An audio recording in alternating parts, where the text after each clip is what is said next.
Shalom, apa kabar semuanya? Saya harap kita dalam keadaan baik-baik saja. Kembali lagi dengan saya Irmawati Ningsih Togatorok, mahasiswi dari Institut Agama Kristen Negeri Tarutung, Prodi Pendidikan Agama Kristen, tahun ajaran 2020-2021. Saya berasal dari grup G dengan NIM 210-1225.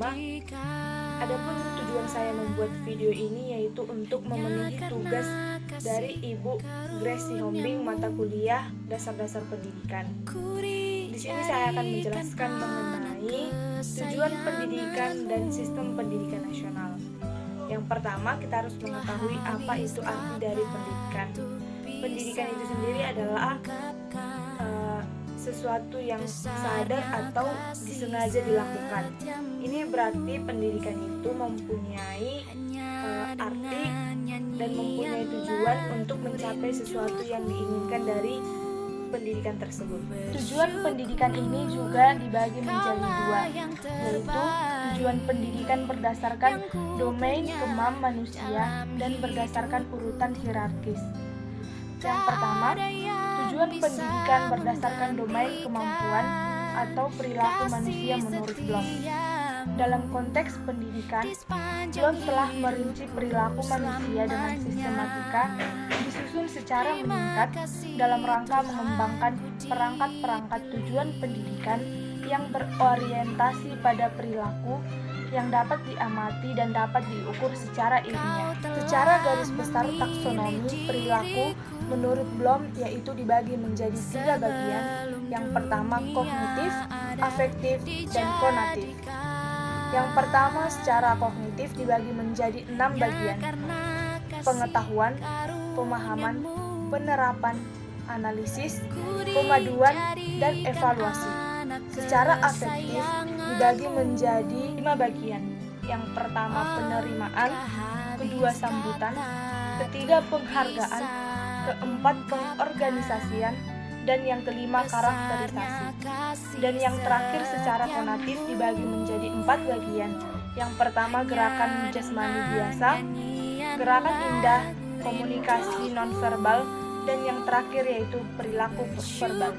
Yang kedua, tujuan pendidikan secara hierarkis dibagi menjadi 4 bagian. Yang pertama, tujuan umum pendidikan nasional. Maksudnya yaitu tujuan pendidikan yang diusahakan untuk dicapai oleh semua kegiatan pendidikan di Indonesia. Tujuan ini rumusannya terdapat pada Undang-Undang Sisdiknas atau GBHN. Yang kedua, tujuan institusional. Tujuan pendidikan yang berusaha dicapai oleh setiap institusi pendidikan, baik mulai dari TK, SD, SMP, SMA ataupun sederajat. Yang ketiga yaitu tujuan kurikuler, yaitu tujuan pendidikan yang berusaha untuk dicapai melalui mata pelajaran ataupun mata kuliah tertentu. Dan yang keempat yaitu tujuan pembelajaran. Maksudnya, tujuan pendidikan yang berusaha dicapai melalui proses belajar mengajar dan pembelajaran. Selanjutnya yaitu pengertian pendidikan nasional. Pendidikan nasional adalah pendidikan yang berdasarkan Pancasila dan Undang-Undang Dasar tahun 1945 yang berakar pada nilai-nilai agama, kebudayaan, nasional Indonesia dan tangkap terhadap tuntutan perubahan zaman. Selanjutnya yaitu pengertian sistem pendidikan nasional Indonesia. Sistem pendidikan nasional Indonesia adalah keseluruhan komponen pendidikan yang saling terkait secara terpadu untuk mencapai tujuan nasional. Kita beralih pada topik dasar dan fungsi pendidikan nasional. Pendidikan nasional berdasarkan Pancasila dan Undang-Undang Dasar Negara Republik Indonesia tahun 1945. Pendidikan nasional berfungsi untuk mengembangkan kemampuan dan membentuk watak serta peradaban bangsa yang bermartabat dalam rangka mencerdaskan kehidupan bangsa. Selanjutnya, prinsip penyelenggaraan pendidikan nasional dibagi menjadi 6 bagian. Yang pertama, pendidikan itu diselenggarakan secara demokratis dan berkeadilan serta tidak diskriminatif dengan menjunjung tinggi hak asasi manusia nilai keagamaan, nilai kultural, dan kemajemukan bangsa.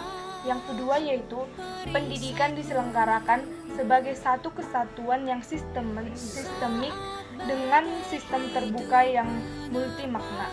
Dan yang ketiga yaitu pendidikan itu diselenggarakan sebagai suatu proses pembudayaan dan pemberdayaan peserta didik yang berlangsung sepanjang hayat. Keempat, pendidikan itu diselenggarakan dengan memberi keteladanan atau membangun kemauan dan mengembangkan kreativitas peserta didik dalam proses pembelajaran. Kelima, pendidikan itu diselenggarakan dengan mengembangkan budaya membaca, menulis, dan berhitung bagi segenap warga masyarakat. Dan yang terakhir keenam yaitu pendidikan itu diselenggarakan dengan memperdayakan semua komponen masyarakat melalui peran serta dalam penyelenggaraan dan pengendalian mutu pelayanan pendidikan. F. Jalur pendidikan nasional. Jalur pendidikan nasional ini adalah wahana yang dilalui setiap peserta didik untuk mengembangkan potensi yang dimilikinya dalam dirinya sendiri. Jalur ini bisa melalui jalur formal, non-formal maupun informal. Selanjutnya yaitu jenis pendidikan nasional. Jenis pendidikan nasional ini adalah kelompok yang didasarkan pada kekhususan tujuan pendidikan dalam suatu satuan pendidikan. Jenjang pendidikan formal terdiri atas pendidikan dasar, pendidikan menengah, dan pendidikan tinggi. Yang pertama yaitu pendidikan dasar. Pendidikan dasar merupakan jenjang pendidikan yang melandasi jenjang pendidikan menengah. Pendidikan dasar ini berbentuk sekolah seperti SD, madrasah, ataupun sekolah yang lainnya. Pendidikan tinggi. Pendidikan tinggi ini dijalani setelah melalui proses pendidikan dasar dan pendidikan menengah. Pendidikan ini bisa seperti diploma, sarjana, magister, ataupun doktor, atau yang lainnya. Perguruan tinggi dapat berbentuk akademik, politeknik, sekolah tinggi, ataupun universitas seperti saya di Institut Agama Kristen Negeri Tarutung. Dan institut ini sendiri menyelenggarakan pendidikan akademik atau pendidikan vokasi dalam sekelompok disiplin ilmu, teknologi, seni, dan jika memenuhi syarat dapat menyelenggarakan pendidikan sebagai profesi. Demikian penjelasan dari saya mengenai tujuan pendidikan dan sistem pendidikan nasional. Jika ada salah kata atau tutur kata saya, mohon maaf. Atas perhatian dan kesempatan yang diberikan kepada saya mengucapkan banyak terima kasih. Shalom.